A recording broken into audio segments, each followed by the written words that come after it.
थुंग थुंग दिन भर जंगल जंगल भटकता रहता और इधर उधर पड़ी सूखी लकड़ियां और पेड़ों की टूटी डालियां चुनता रहता। फिर पूरी रात उन्हें घिस घिस कर छोटे छोटे खिलौने बनाता और अगले दिन गलियों में घूम घूम कर उन्हें बेचता और 2 वक्त की रोटी लाता। थुंग थुंग अपनी बहन छुटकी के साथ गांव के बाहर एक छोटी सी लकड़ी के घर में रहता था। छुटकी ही उसकी आखिरी उम्मीद और उसका इकलौता परिवार थी। छुटकी की मुस्कुराहट देखकर थुंग थुंग अपनी सारी थकान भूल जाता, लेकिन गरीबी इतनी थी कि कई बार दोनों को सिर्फ पानी पीकर सोना पड़ता था।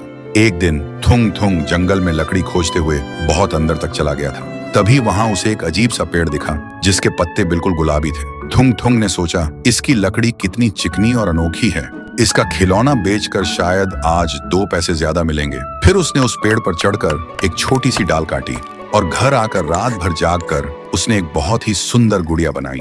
सुबह जब छुटकी सोकर उठी तो वह सुंदर गुड़िया देखकर खुशी से झूम उठी और उसने उस लकड़ी की गुड़िया को सीने से लगा लिया। छुटकी को इतना खुश देखकर थुंग थुंग के दिल को बड़ा सुकून मिला।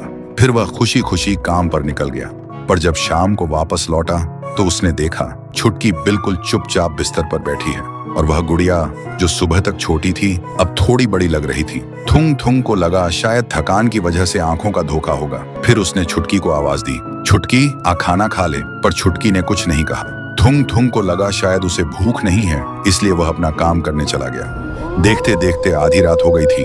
थुंग थुंग अपना काम कर रहा था, तभी उसके कानों में छुटकी के कमरे से एक अजीब सी आवाज आई।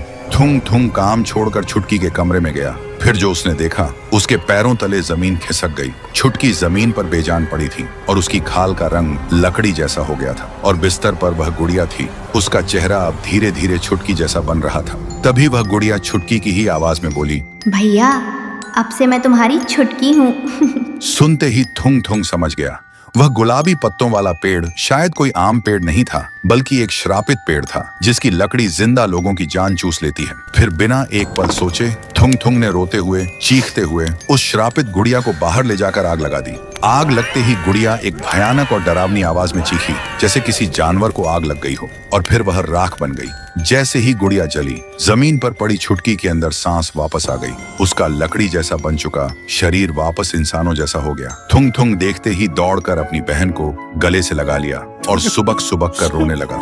उस दिन के बाद थुंग थुंग ने कसम खाई कि अब वह कभी उस डरावने जंगल की तरफ मुड़कर भी नहीं देखेगा। तो दोस्तों, हर खूबसूरत चीज जरूरी नहीं कि अच्छी हो, क्योंकि कभी कभी सुंदरता के पीछे ही सबसे बड़ा श्राप छुपा होता है।